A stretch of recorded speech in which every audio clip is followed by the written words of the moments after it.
तो lecture 3 work energy and power का start करेंगे। तो अभी तक हमने क्या क्या पढ़ा है इस चैप्टर में? वर्क, ठीक है। फिर क्लास 9 पे वर्क निकालने का एक ही तरीका देखे थे कि फोर्स इनटू डिस्प्लेसमेंट से आ सकता है, बट अभी हम लोग देखें कि एफ एस कॉस थीटा से आता है, एफ डॉट एस से आता है। फिर हम लोग पढ़े हैं work done by varying force, है ना। तो कई तरह का क्वेश्चन हम लोग देख चुके हैं कि किस तरह से 9th क्लास में, मैं शुरू से बता रहा हूँ फिजिक्स में जो आप लोग 9th में पढ़े हैं, गलत नहीं पढ़े हैं बट आधा है इनकम्प्लीट। तो बाकी हम लोग अभी आगे पढ़े, वर्क निकालने का बहुत सारा तरीका देखे, कुछ क्वेश्चन भी किए हैं, चैप्टर को आगे लेकर के चलते हैं। तो क्लास 9th में आप लोग पढ़े होंगे तो एक्चुअली में वर्क के बाद टॉपिक एनर्जी था, फिर एनर्जी में टाइप्स ऑफ एनर्जी था, बाद में पावर था। बट 11th क्लास में वर्क के बाद पहले पावर है और उसके बाद फिर energy and types of energy है। तो पावर टॉपिक हम लोग लगाएंगे, टॉपिक है पावर, ठीक है। तो टॉपिक लगाएंगे हम लोग पावर। तो कुछ याद होगा 9th क्लास का? कुछ बोलो, क्या याद है पावर के बारे में? बोलो बोलो। पावर बहुत बार पढ़े हो 9th में, फिर 10th में, फिर 11th में, केमिस्ट्री में, फिजिक्स में, कई जगह पर पढ़े हो। पावर बताओ क्या होता है? रेट ऑफ डूइंग वर्क, है ना। तो जैसे शुरू से हम लोग पढ़ रहे हैं,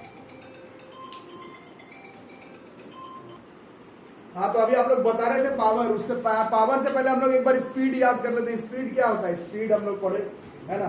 डिस्टेंस तो ट्रैवल होता है, बट डिस्टेंस ट्रैवल करने में बाय टाइम टेकन तो वो स्पीड निकल जाता है। चेंज इन वेलोसिटी तो होता है, change in velocity bye time taken निकाल दे तो एक्सेलरेशन होगा। 10th क्लास में पढ़े हो, चार्ज तो कंडक्टर के एक छोर से दूसरे छोर पर जाता है, बट चार्ज को जाने में जितना टाइम लगे उसको मेजर कर लोगे तो इलेक्ट्रिक करंट कहलाता है। उसी तरह से वर्क तो इस चैप्टर में आप लोग पढ़े, एफ एस कॉस थीटा से भी निकालोगे, एफ डॉट एस से भी निकालोगे, work done by varying force से भी निकालोगे, कैपेसिटी और ability to do work is called energy से भी निकालोगे। बट वर्क एनर्जी करने में जो टाइम लगे उसको मेजर करने वाला जो फिजिकल क्वांटिटी है दैट इज पावर। वर्क तो तुम करोगे, बट वर्क करने में अगर तुमको कम टाइम लग रहा है तो इसका मतलब है तुम्हारा पावर ज्यादा होगा। वर्क तो कर ही रहे हो, बट उस वर्क करने में तुमको टाइम भी बहुत ज्यादा लग रहा है, तो मतलब पावर जो है वो कम होगा।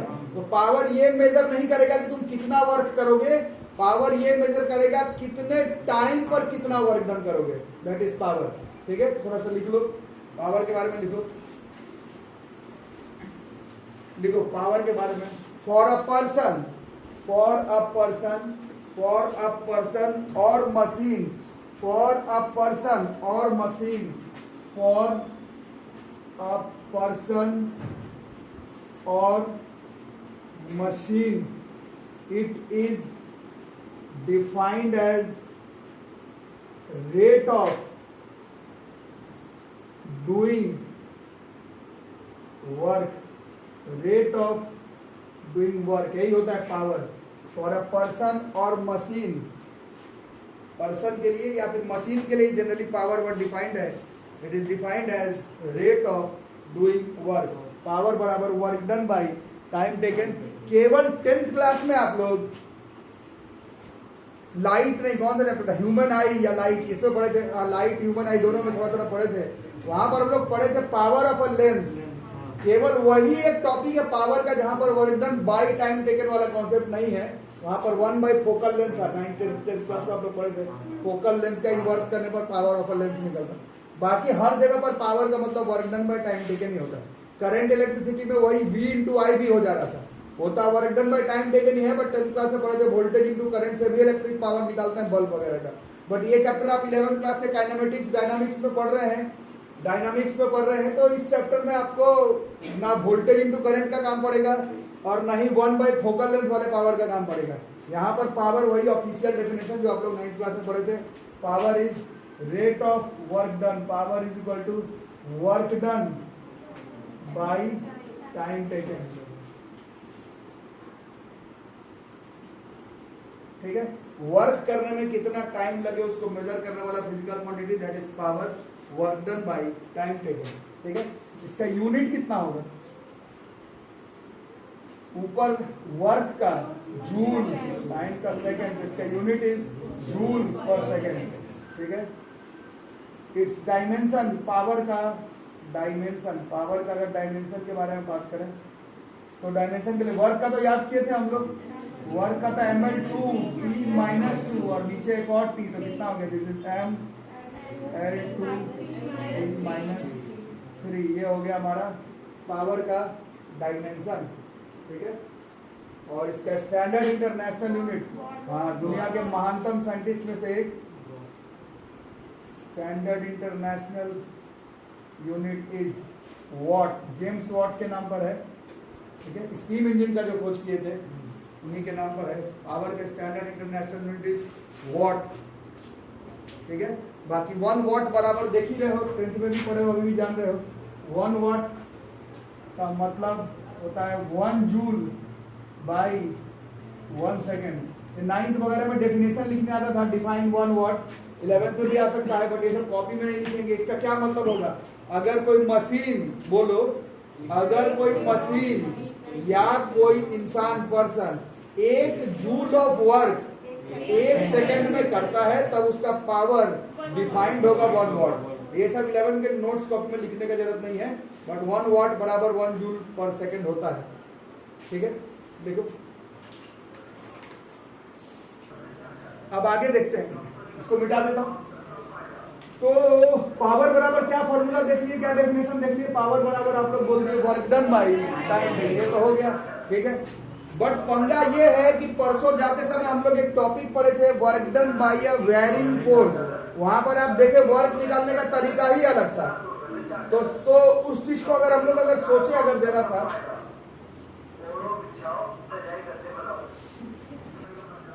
ठीक है, तो परसों हम लोग पढ़े थे, अगर डिस्प्लेसमेंट बिल्कुल इंस्टेंटेनियस हो, डिस्प्लेसमेंट अगर बिल्कुल इंस्टेंटेनियस हो, तो उस केस में एक बार में पूरा वर्क डन निकलता नहीं है। क्या करते हैं, इंस्टेंटेनियस वर्क डन निकालते हैं, फोर्स को कांस्टेंट मान के, परसों पढ़ा दिया होगा। तो ये इंस्टेंटेनियस वर्क डन dw निकल रहा है F.ds। तो जब डिस्प्लेसमेंट इंस्टेंटेनियस है, अच्छे से सुनना बताना, डिस्प्लेसमेंट इंस्टेंटेनियस है, वर्क डन इंस्टेंटेनियस का निकाल रहे हो, तो पावर भी टोटल वर्क डन का थोड़ी निकलेगा, पावर भी क्या निकल जाएगा, इंस्टेंटेनियस। और क्लियर है कि इंस्टेंटेनियस पावर का फॉर्मूला, जो फॉर्मूला आप लिखे थे work done by time taken, वो नहीं आएगा, उससे नहीं आएगा, कॉमन सेंस वाली बात, ठीक है। तो क्या आएगा, उसके लिए हम लोग उपाय करते हैं। तो उस हिसाब से इंस्टेंटेनियस पावर की अगर बात चली है, इंस्टेंटेनियस पावर की अगर बात चल रही है, तो वो जो इंस्टेंटेनियस पावर आएगा, instantaneous power, this is instantaneous rate of change of work with respect to time. So this will भी कितना हो जाएगा, दिस F.ds बाई dt। और ये पढ़े हैं इंस्टेंटेनियस रेट ऑफ, बोलो,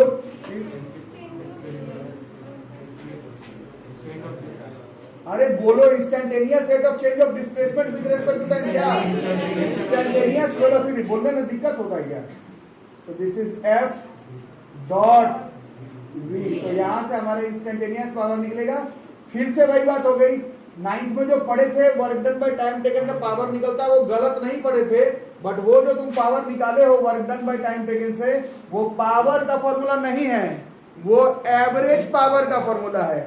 इंस्टेंटेनियस पावर जो है वो F और V को वेक्टर फॉर्म में डॉट प्रोडक्ट करने पर आएगा, ठीक है। तो 9th में जो पढ़े गलत नहीं है, बट जो पावर पढ़े हैं work done by time taken, वो हमने 11th क्लास में देखा है बहुत जगह पर। This is not the formula of power, actually में this is formula of average power. And for instantaneous power what you need is dot product of force and velocity. आगे देखते हैं, फोर्स कैसा क्वांटिटी है, वेलोसिटी कैसा quantity है, vector vector का dot product क्या आएगा। यहां से हम लोग क्लियर कह सकते हैं कि पावर जो है बस वो स्केलर क्वांटिटी, पावर जो है वो एक स्केलर क्वांटिटी है। Work done by time taken से भी निकालेंगे, F.v से भी निकालेंगे। क्वेश्चन में एनालाइज करेंगे कि क्या बोल रहा है, इंस्टेंटेनियस का क्वेश्चन है कि एवरेज का है। और मैं 11th आपको बार बार बता रहा हूँ, कुछ नहीं लिखने का मतलब एवरेज ही हो रहा होता है। इंस्टेंटेनियस का हो तो पता चल जाता है कि ये क्वेश्चन इंस्टेंटेनियस का पूछ भी रहा है आपसे कि एवरेज ही निकालना है, वो तो हम लोग क्वेश्चन में एनालाइज कर लेंगे। तो पावर का मतलब क्या क्या समझे, पावर का मतलब वर्क कितना नहीं, कितने टाइम पे वर्क हो रहा है, दैट इज पावर। फॉर्मूला की बात करें तो एवरेज पावर जो है वो work done by time taken से निकलेगा, इंस्टेंटेनियस पावर जो है वो F.v से निकलेगा। फोर्स और वेक्टर के डॉट प्रोडक्ट पे है, इसी वजह से ये एक स्केलर क्वांटिटी है। स्टैंडर्ड इंटरनेशनल यूनिट वॉट है और यूनिट इसका जूल पर सेकंड है। 1 वॉट का मतलब जूल पर सेकंड है। और जो भी अलग अलग आप डिफरेंट फॉर्म ऑफ पावर जानते हैं, पावर ऑफ अ लेंस छुड़ा करके, वो सब work done by time taken पर ही बेस्ड रहता है। पावर ऑफ अ लेंस को इससे कोई लेना देना नहीं है, वो एकदम अलग हिसाब है, ऑप्टिक्स में लगता है 1 बाय फोकल लेंथ, वो अलग कॉन्सेप्ट है, अलग मेथड है। वो 10th में पढ़े, अब फिर 12th में पढ़ना। अभी work done by time taken से काम चल जाएगा। ठीक है, लिख लो। एचसी वर्मा का एक एग्जांपल लिखो। पूरा क्वेश्चन मैंने लिखा रहा, बट क्वेश्चन को देखो क्या कह रहा है। एक ब्लॉक है, इसका मास कितना दिया हुआ, 2 kg है। कहां पर है, स्पूल्ड अप, ऊपर की तरफ खींच रही है। इंक्लाइन कितने डिग्री का है, लेकिन फ्रिक्शन नहीं है। फ्रिक्शन हो, अभी अगले क्वेश्चन में फ्रिक्शन भी आएगा, इस क्वेश्चन में नहीं है। ये ब्लॉक है, इसको खींच रहे हैं हम लोग, किस तरफ खींच रहे हैं, इसी तरफ खींच रहे हैं। कितने से नहीं दिया हुआ है, बट जब ये ऊपर की तरफ जाएगा तो इसका एक्सेलरेशन दिया हुआ है 1 मीटर पर सेकंड स्क्वायर से एक्सेलरेट होते ऊपर चले जाएगा।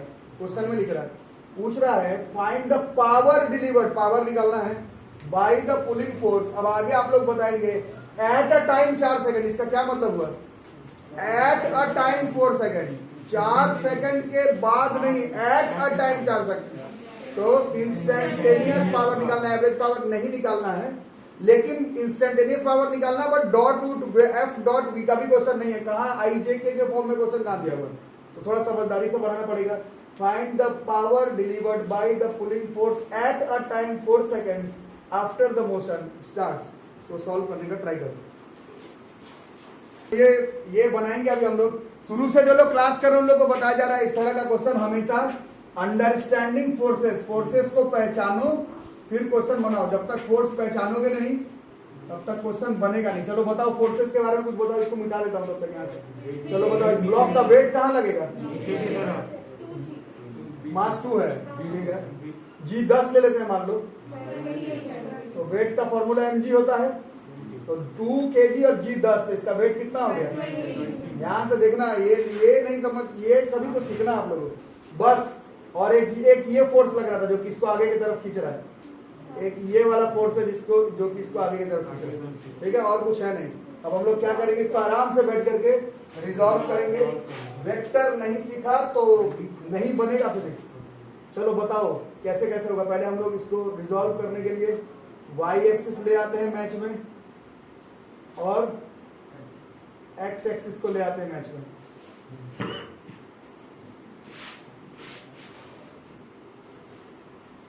ठीक है, चलो अब बताओ। सबसे पहले यहां पर ये 30 डिग्री यहां पर भी आ जाना है।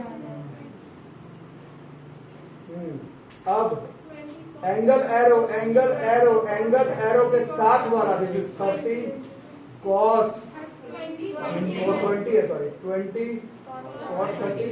Angle arrow, angle arrow, angle arrow के सामने वाला 20 sin। ये जमीन इसके ऊपर की तरफ एक नॉर्मल रिएक्शन लगेगा, लेकिन फ्रिक्शन का क्वेश्चन है नहीं, तो तुमको नॉर्मल लगाना है तो लगाओ, इसका काम नहीं पड़ेगा क्वेश्चन में। बाकी और कुछ था नहीं, ये वाला फोर्स एक इस तरफ है, क्वेश्चन में कह रहा था। और है कुछ, ठीक है। अब बताओ, ये आगे की तरफ जा रहा है, क्वेश्चन में लिखा हुआ है। हाँ, तो कौन ज्यादा हुआ, एफ ज्यादा कि 20 sin 30 ज्यादा, क्योंकि इस तरफ जा रहा है तो एफ ज्यादा। किससे ज्यादा, कितना ज्यादा, तो माइनस करेंगे। हाँ, उसे समझाए थे, फोर्स से फोर्स घटाएंगे तो फोर्स आएगा। फोर्स का फॉर्मूला होता है मास इनटू एक्सेलरेशन। मास कितना दिया हुआ है 2 और एक्सेलरेशन है 1। This is f minus 20 sin 30 is 1/2। इतना जान गए तो हो गया, काम खत्म। ये 10 बार में घट गया। इससे फोर्स का वैल्यू जो है हो गया 12 न्यूटन। तो ये हो गया फोर्स का वैल्यू, यही फोर्स है, इसी फोर्स से खींचेंगे 12 न्यूटन। ठीक है, अभी आगे करते हैं। अभी हमें क्या निकालना है, इंस्टेंटेनियस पावर। अभी क्या फॉर्मूला पड़े इंस्टेंटेनियस पावर का, इंस्टेंटेनियस पावर का फॉर्मूला पड़े F डॉट V। अब देखो F किस तरफ लग रहा है और वेलोसिटी किस तरफ हो रहा है, तो दोनों के बीच कितने का एंगल बना, 0 का एंगल बना। इसका मतलब instantaneous power is, dot product करेंगे तो मॉड A मॉड B और cos 0 लगेगा। यही डॉट प्रोडक्ट है, सेपरेट डॉट प्रोडक्ट का काम है, क्रॉस का नहीं। पावर बराबर कितना है, दिस एफ वी, एफ तो मालूम है तो अभी वी निकालना पड़ेगा। वी का उपाय कर लेते हैं, हमें मालूम है वी बराबर, हम लोग 9th क्लास से पढ़ रहे हैं, यूनिफॉर्मली एक्सेलरेटेड मोशन में वी बराबर यू प्लस एटी। अब मेरे को कैसे पता चल गया ये यूनिफॉर्मली एक्सेलरेटेड मोशन है? क्वेश्चन में लिखा हुआ है कि ये 1 मीटर पर सेकंड स्क्वायर का ही एक्सेलरेशन है, मतलब यूनिफॉर्म एक्सेलरेशन। तो v बराबर u प्लस एटी, u शुरुआत में मान लेंगे कि 0 पर ही होगा, पहले फिर ढकेल कर दो ऊपर लेके जाएंगे। This is 0, a is, t is, this v is metre per second, power is instantaneous, power is instantaneous power f dot v, but f और v का एंगल सेम है। This is f v, f का था 12, v का था 4, this is 48 what. ये इस question का आंसर हो गया। This is instantaneous power in this question. इतना काम कर लो। तो जब इंस्टेंटेनियस पावर निकाल ही लिए तो इसी क्वेश्चन में एवरेज पावर भी निकाल लो, ऐसे डाउट क्लियर हो जाएगा कि इंस्टेंटेनियस पावर और एवरेज पावर के बीच में क्या डाउट है, वो इसी क्वेश्चन में हो जाएगा। इसी में नेक्स्ट क्वेश्चन लिखो, फाइंड द एवरेज पावर। अब कैसे पता चलेगा एवरेज पावर? एट 4 सेकंड कभी नहीं पूछा जाएगा, एट 4 सेकंड तो इंस्टेंटेनियस पावर होगा। Find the average power for लिखा रहेगा, फाइंड, यहां पर एट है 4 second, find the average power for 4 seconds, पूरे 4 सेकंड के लिए निकालना है एवरेज पावर। तो ये एफबी से नहीं निकलेगा, ये किससे निकलेगा? Work done by time taken से निकलेगा। इससे आपका डाउट क्लियर हो जाना चाहिए कि इंस्टेंटेनियस पावर अलग चीज होता है और एवरेज पावर जो है वो थोड़ा सा अलग चीज है। तो बनाओ कैसे होगा, ये मिटा दूं क्या? कर ही लोगे तुम लोग खुद से भी, फोर्स तक तो निकाला ही हुआ है, तो मिटा देता। हाँ, तो एवरेज पावर बराबर क्या? Work done by time taken. तो क्या क्या निकाला जाए? हाँ, डिस्प्लेसमेंट निकालना पड़ेगा। अब वर्क डन बराबर क्या फॉर्मूला पढ़े हम लोग? F dot S. अब थोड़ा तो एफ डॉट डी एस। तो अब बताओ इसमें फोर्स किस तरफ है, डिस्प्लेसमेंट किस तरफ हो रहा है? दोनों के बीच में एंगल कितने डिग्री का लगा है? इसमें एंगल का झमेला नहीं है। तो this is F S cos 0, cos 0 is 1, so W बराबर केवल एफ एस। एफ तो निकला हुआ है, एस का उपाय, हाँ एफ तो निकला, एस का उपाय करते हैं। एस बराबर चलेगा UT plus half eighty square. You एक बार मानिए लियो 0 है तो ये 0 है, एक्सेलरेशन 1 है, टाइम 4 सेकंड के लिए। दिस इज नाउ 8 मीटर्स हो रहा है ना। अब वर्क डन बताओ कितना हो गया? फोर्स निकाले थे 12 गुने 8, दिस इज 96 जूल्स। 96 जूल। अब पावर बताओ, पावर नहीं एवरेज पावर बताओ। Average power is work done by time taken. तो work done is 96 by 4, so this comes 24 ना, 24 वॉट। तो इस क्वेश्चन में देखो 4 सेकंड के लिए एवरेज पावर 24 था, इंस्टेंटेनियस कितना था? निकाले थे ना, इंस्टेंटेनियस कितना था? 48 था। तो इससे आपको क्लियर हो जाना चाहिए कि 9th में जो हम लोग पावर जानते थे वो एवरेज पावर जानते थे। एक्चुअली में average power has a different meaning and instantaneous power has a different meaning. Not only for numerical point of view, conceptually also instantaneous power is different and average power is different। ठीक है, कर लो। ठीक है, तो chapter का नाम was work, energy and power. और class 9th में भी आप लोग देखे थे, वर्क के बाद एनर्जी ही पढ़ना था, फिर पावर था। बट 11th में थोड़ा सा बीच में पावर वर्ड को इंट्रोड्यूस करवा दिया गया है, क्या होता है। फिर हम लोग चलेंगे एनर्जी के तरफ। तो next topic is our energy. तो थोड़ा सा बताओ फटाफट, किसको कहते थे एनर्जी? कैपेसिटी और ability to do work is called energy. मतलब जो अभी तक आप वर्क डन निकाले हैं 9th में, 10th में, या अभी निकालो 11th में, मैथ्स में, फिजिक्स में, केमिस्ट्री में, बायोलॉजी में, है ना, कितना वर्क कर सकते हैं उसी को एनर्जी बोला जाता है। आप अभी तक पढ़े वर्क, अब कितना वर्क कौन कर सकता है, that is called energy. Capacity और ability to do work is called energy. लिखो, तो लिखा जाए एनर्जी का डेफिनेशन, द कैपेसिटी। देखो यही मैं हमेशा बोलता हूं कि 9th में जो पढ़े इनकम्प्लीट है, कंप्लीट नहीं है, बट जो पढ़े हो गलत नहीं पढ़े हो, यही डेफिनेशन था। डेफिनेशन तो यही आ रहा है, पावर का यही पढ़े थे, work done by time taken तो वही आया। Force produces motion is called work, तो आया तो वही।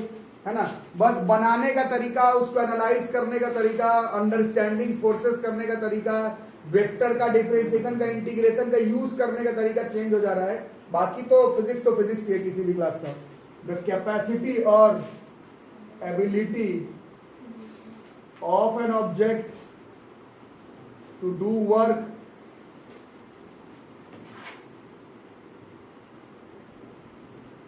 Is called energy. नाइन्थ ईमानदारी से अगर पढ़े होगे तो आपको मालूम है कि बायो में हो, फिजिक्स में हो, केमिस्ट्री में हो, यहां तक कि मैथ्स में हो, एनर्जी ही तो फॉर्म है। सब चीज अंत में तो घूम फिर करके एनर्जी का ही फॉर्म है ना। चाहे साउंड चैप्टर पढ़े तो वो फॉर्म ऑफ एनर्जी है, लाइट पढ़कर आए हो 10th क्लास में, वो फॉर्म ऑफ एनर्जी है। ये जितना चीज पढ़ रहे हो सब एनर्जी ही का फॉर्म है। तो it's a very important topic. पूरा खेल ही हमारे आसपास जितना चल रहा है वो law of conservation of energy है, कन्वर्जन ऑफ एनर्जी है। 10th क्लास में पढ़े मोटर जनरेटर, उसमें आप लोग पढ़े कैसे मैकेनिकल एनर्जी इलेक्ट्रिकल एनर्जी में कन्वर्ट होता है, कैसे इलेक्ट्रिकल एनर्जी मैकेनिकल एनर्जी में कन्वर्ट होता है। एक्चुअली में सारा चैप्टर फिजिक्स में आप जो भी पढ़ते हैं 9th 10th 11th 12th या आगे इंजीनियरिंग या फिजिक्स ऑनर्स में जो भी चीज पढ़ेंगे वो अंत में घूम फिर करके एनर्जी पर आकर के खत्म होगा। फिजिक्स तो बहुत दूर का बात है, बायो वाले लोग भी क्लास में है, केमिस्ट्री भी आप लोग पढ़ते हैं, जो भी होता है अंत में एनर्जी ही है। केमिस्ट्री में chemical reactions is all about energy involve during chemical reaction. Biology में जो आप लोग पढ़ते हैं फोटोसिंथेसिस से लेकर के ट्रांसपिरेशन रेस्पिरेशन, सब में एनर्जी का आगे पीछे आदान प्रदान है। बोलने का मतलब it's a very important topic. और छोटे क्लास से हमें मालूम होना चाहिए कि एनर्जी निकालने का कोई तरीका नहीं होता है। We can not calculate energy. Energy हम लोग निकाल नहीं सकते। नाम से ही पता चल रहा है हमें क्या निकालना है, वर्क ही निकालना है। कैपेसिटी और ability to do work is called energy होता है। एनर्जी निकालने का किसी भी पेपर में कोई तरीका नहीं है, निकालना आपको वर्क है। और फिर हम लोग देखते हैं कि उस वर्क से किस तरह का एनर्जी हो रहा है और उसी एनर्जी में उसको हम लोग कन्वर्ट कर लेते हैं। ठीक है, इसका सबसे बेसिक सबसे पहला एग्जांपल वही है जो कि आप लोग शायद 6th क्लास से पढ़ रहे हैं। 9th में ऑफिशियली पहली बार पढ़े। टाइप्स ऑफ एनर्जीज में सबसे फेमस वाला एनर्जी तीनों पेपर में दिखता है, केमिस्ट्री में भी, फिजिक्स में भी, बायोलॉजी में भी। कौन सा? Kinetic energy. तो पहला नंबर पर पढ़ेंगे हम लोग काइनेटिक एनर्जी। क्या होता है याद भी होगा तो बता दो फिर। हाँ बताओ। Energy possessed by a body. Kinetic energy बोलो सब लोग, क्या होता है? Due to virtue of its motion. Motion के वजह से जो एनर्जी है, कोई भी बॉडी मूव कर रहा है, मूव करने के वजह से या मूव करने के लिए जो उसके पास एनर्जी है, that energy is known as kinetic energy. ये टॉपिक आप लोग सबसे पहले फिजिक्स में नहीं, सबसे पहले 9th क्लास में केमिस्ट्री में पढ़े थे, डिफ्यूजन वाले चैप्टर में। वहां पर भी पढ़ते हॉट सिजलिंग फूड का स्मेल दूर दूर तक चला जाता है। पहली बार काइनेटिक एनर्जी वर्ड फिजिक्स से पहले केमिस्ट्री बायोलॉजी में इंट्रोड्यूस होता है। फिजिक्स में तो 4था चैप्टर में आया होगा 9th क्लास में। तो ज्यादातर लोगों को मालूम है एक ऐसा एनर्जी जो कि बॉडी के मूवमेंट, मोशन, स्पीड के वजह से आए, वैसे एनर्जी को हम लोग काइनेटिक एनर्जी कहते हैं। ठीक है, इसमें हमेशा इसी एग्जांपल से समझाया जाता है। जैसे एक बुलेट है, उसको ऐसे हाथ से लेकर के तुम्हारे बॉडी पर फेंक दिए, क्या होगा? तो तुमको कुछ नहीं होगा। उसी बुलेट को पिस्टल में रख करके मारा जाए तो फिर तुमको चोट लग जाएगा या फिर तुम ऊपर ही चले जाओगे, ऐसा भी हो सकता है। तो किस चीज का अंतर हुआ? बुलेट में कोई जहर लगा हुआ नहीं रहता है कि बुलेट से मारे जहर आ गया। किस चीज का अंतर है? केवल स्पीड का, केवल मोशन का, केवल एक खास तरह के एनर्जी का। उसी एनर्जी को ही हम लोग कहते हैं kinetic energy. Energy possessed by a body due to virtue of its motion.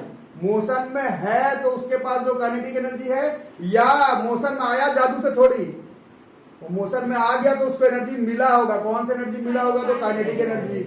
Energy possessed by a body due to virtue of its motion is called kinetic energy. ठीक है, लिखो डेफिनेशन वही 9th वाला ही है। The energy possessed by a body, material, object, जो भी लिखना चाहो, ड्यू टू क्या? Due to virtue of its motion is called kinetic energy. Called kinetic energy. ठीक है, इसको नोट करके रखो। तो काइनेटिक एनर्जी के बारे में हम लोग पढ़ रहे हैं। तो अब आप लोगों के 9th क्लास में भी इसका प्रूफिंग आता होगा, हाफ mv²। मेरे ख्याल से सबको फॉर्मूला याद है काइनेटिक एनर्जी का, फिजिक्स का क्लास है, देखना पड़ेगा कि कहाँ से आता है फॉर्मूला। ज्यादातर लोगों को याद होगा हाफ mv² काइनेटिक एनर्जी का फॉर्मूला आएगा। कैसे आएगा याद है तो ठीक, नहीं तो एक बार हम लोग कर लेते हैं। और बार बार बता रहा हूँ जो लोग स्कूलिंग में है, जैसे इसका प्रूफिंग 9th में इंपॉर्टेंट था, 11th में भी ये आता है स्कूल एग्जाम में प्रूफिंग करने के लिए।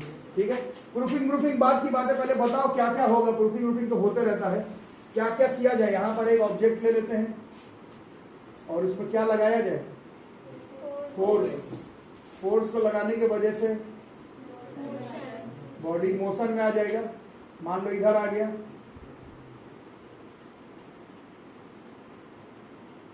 इधर आ गया, बी नहीं, ए ही वाला ऑब्जेक्ट है, बी पर आ गया। ठीक है, इसका मास m, अभी भी m b a' जो लिखना लिखो। यहां से यहां गया, कुछ डिस्प्लेसमेंट हुआ, इसको s मान लेते हैं। ठीक है, दोनों के सेंटर से डिस्टेंस जनरली लिया जाता है, वो रोटेशन मैकेनिक्स में बताऊंगा, सेंटर के बीच का डिस्टेंस लिया जाता है, अभी काम नहीं है ना।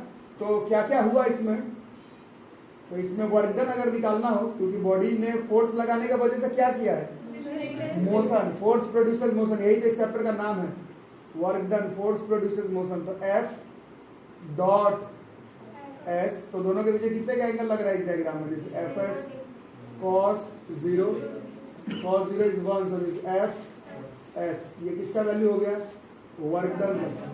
अब फोर्स का फॉर्मूला हम लोग पहले से पढ़े हुए, this is mass into acceleration into displacement, this equation number 2 हो गया। अब एज हमने equations of uniformly accelerated motion पढ़ा है, v² = u² + 2s। तो मान लो ढकेल रहे थे तो इसका u मान लो 0 था पहले जब ढकेल रहे थे, और ढकेलने के बाद में कितना हो गया, इसका वेलोसिटी v हो गया। तो यहाँ पर v का स्क्वायर बराबर कितना हो गया, ये 0, दिस इज 2as। तो इससे as के जगह पर क्या लिख सकते हैं, as के जगह पर लिख सकते हैं v²। देयरफॉर इक्वेशन 2 क्या बन जाएगा, देयरफॉर इक्वेशन 2 बिकम्स, एक बार बोलो इक्वेशन 2 क्या बन गया, this is work done is equal to m, और a इंटू s के जगह पर क्या हो गया, v²/2। और अभी आपको बताया गया था एनर्जी निकालने का कोई तरीका नहीं होता है, होता तो वर्क ही निकालने का है। अब इस वर्क को करने की वजह से बॉडी में क्या आ गया, मोशन। तो इस वर्क को करने की वजह से बॉडी में मोशन आया। अभी आप लोग पढ़े एक ऐसा एनर्जी जो बॉडी के मोशन के वजह से आए, उसको कौन सा एनर्जी कहते हैं। तो यहाँ पर लैंग्वेज लिख देते हैं as this much amount of work produces, इसी का वजह से क्या आया, मोशन का वजह से एनर्जी, कौन सा एनर्जी, सीधा काइनेटिक एनर्जी का फॉर्मूला हम लोग कह सकते हैं कितना, यहाँ से हम लोग कह सकते हैं कि this kinetic energy is half mv²। तो यही काइनेटिक एनर्जी का फॉर्मूला था, हाफ mv²। और ये काइनेटिक एनर्जी का फॉर्मूला है, energy possessed by a body या मटेरियल या object due to virtue of its motion is called kinetic energy. और कितना काइनेटिक एनर्जी, तो हाफ mv²। अब यहीं पर जो लोग पढ़ने में अच्छे हैं, आप लोग एक आइडिया रखे होंगे, 9 से बताया जाता है, फिजिक्स में प्रूफिंग का बहुत ज्यादा इस्तेमाल है। इस जो जिसको प्रूफिंग याद है उसको ये बात मालूम होगा कि ये फॉर्मूला सिर्फ तब काम करेगा जब u का वैल्यू 0 होगा। जिसको फॉर्मूला का प्रूफिंग याद नहीं, केवल रट के गया है, उसे तो गलत हो जाएगा क्वेश्चन। ये साफ इस फॉर्मूला में आप लोग देख रहे हैं। प्रूफिंग फिजिक्स में इसलिए पढ़ना पड़ता है, मैथ्स केमिस्ट्री में भी पढ़ना पड़ता है, बट काम नहीं आता है, फिजिक्स में तो बहुत ज्यादा काम है। साफ पता चल रहा है ये फॉर्मूला इस्तेमाल करने के लिए u का वैल्यू 0 होना जरूरी है। क्या फिलहाल तो इसका फॉर्मूला हाफ mv² आएगा, पहले यहां तक लिख करके रखिए। देखो कुछ लोग बहुत इंटेलिजेंट बातें कर रहे हैं यहाँ पर, ये इसमें एक ध्यान से अगर आप देखेंगे तो प्रूफिंग में इस इक्वेशन का यूज किया गया है, v² = u² + 2s। ये इक्वेशन ऑफ मोशन नहीं है, ये equation of uniformly accelerated motion है। इसका मतलब है इन सारे फॉर्मूला का आप इस्तेमाल तब करेंगे जब यूनिफॉर्मली एक्सेलरेटेड मोशन हो। ऐसा डायग्राम में एंगल पर नहीं जा रहा है, जिस तरफ बॉडी को मारे हैं उसी तरफ जा रहा है, u 0 है, तभी जाकर के ये हाफ mv² इस्तेमाल होगा। 9th में हमें बस पढ़ा दिया गया हाफ mv² होगा, बट हमें याद करके चलना है कि हर केस में से हाफ mv² मत लगा देना, ठीक है। अब देखो कुछ लोग जो लोग पढ़ने में अच्छे, उन लोग समझ गए होंगे कि इसके प्रूफिंग का हमने थोड़ा सा चोरी किया है, यू कैन से। हमने यहाँ पर फिर से मान लिया वर्क डन का फॉर्मूला फोर्स इनटू डिस्प्लेसमेंट। जो लोग रेगुलर क्लास कर रहे हैं उनको मालूम है ये फॉर्मूला सिर्फ work done by a constant force पर काम करता है। 11th में हम लोग पढ़े वो फोर्स जो है वो वेरिंग फोर्स भी हो सकता था। तो अब हमारे पास सोचने वाली बात है कि क्या work done by a varying force से एनर्जी का काइनेटिक एनर्जी का फॉर्मूला हाफ mv² ही आएगा या फिर चेंज हो जाएगा, यह हमें समझना है। इस प्रूफिंग में साफ साफ आपने ये फॉर्मूला यूज किया है। ये फॉर्मूला तभी इस्तेमाल होता है जब फोर्स का वैल्यू कांस्टेंट हो। फोर्स का वैल्यू वेरी पर वर्क डन का ऐसे नहीं निकाला जाता। परसों बहुत सारा क्वेश्चन बताया गया work done by varying force का क्वेश्चन कैसे बनाया जाता है। तो अब हमारे पास चैलेंज ये है कि हम लोग कांस्टेंट फोर्स नहीं वर्क डन को वेरी करके देखते हैं कि काइनेटिक एनर्जी कितना आएगा। ठीक है, क्या लगता है यही आएगा क्या अलग आएगा? मेरे ख्याल से यही आएगा, क्योंकि आप लोग जो 9th क्लास में पढ़े थे उसमें आपको क्लियर कट काइनेटिक एनर्जी का फॉर्मूला लिखवाया गया था कि हाफ mv² होता है। ऐसा नहीं लिखवाया गया था 9th क्लास में कि 11th में काइनेटिक एनर्जी का फॉर्मूला चेंज हो जाएगा। मतलब मोस्ट प्रोबेबली आंसर सेम आने वाला है। यहीं पर मेरे को याद आया कि हम लोग equations of uniformly accelerated motion को ग्राफिकल मेथड पर भी प्रूफिंग किए और 11th में कैलकुलस मेथड पर भी प्रूफिंग किया, बट आंसर सेम आ गया, एकदम आया सेम। क्योंकि 9th में हो चाहे 11th में equation of uniformly accelerated motion होता उतना ही है। v बराबर u प्लस at, s बराबर ut plus half at square, v square equal to u square plus 2s, है ना। तो बोलने का मतलब ये कि आएगा उतना ही, बट देखते हैं कि कैसे कैसे आएगा। तो इसके लिए हम लोग कंसीडर कर लेते हैं कि इसी डायग्राम में, या डायग्राम तो तुम्हारा बनाया हुआ था, हम लोग मान लेते हैं कि वो जो वर्क डन कर रहा था वो कौन कर रहा था? Work done by a varying force मान लो हो रहा था। ठीक है, अब परसों ऐसा बहुत सारा क्वेश्चन बनाया तो आप लोग बोर हो गए और बोलने लगे क्वेश्चन चेंज कर दीजिए। कैसे चेंज कर दूं? Work done by a varying force का मेरे हाथ में थोड़ी है क्वेश्चन चेंज कर दूं। जैसे बनता है work done by a varying force वैसे ही होता है। क्या बताया गया था? For an instantaneously small displacement, हाँ, for an infinitely small displacement ds assume क्या? फोर्स टू बी, बार बार लिखोगे तभी प्रैक्टिस होता है। फोर्स टू बी कांस्टेंट, और उसके लिए वर्क एक बार में नहीं निकलता है। क्या निकलता है? पहले dw बराबर f डॉट ds। अब थोड़ी देर पहले डायग्राम बनाए थे तो उसमें एंगल तो 0 ही आ रहा था। इस f ds cos 0, this is dw बराबर f ds। तो dw बराबर फोर्स का फॉर्मूला मास एक्सेलरेशन ds। याद रखा गया। अब हम लोग थोड़ा सा कैलकुलस का इस्तेमाल करेंगे, ऑलरेडी कर ही चुके हैं। एक्सेलरेशन बराबर हम लोग पढ़े थे instantaneous rate of change of velocity with respect to time.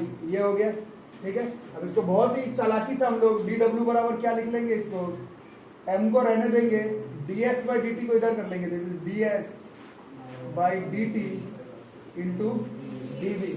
ठीक है, हाँ। अब बताओ, आपकी बारी आ गई।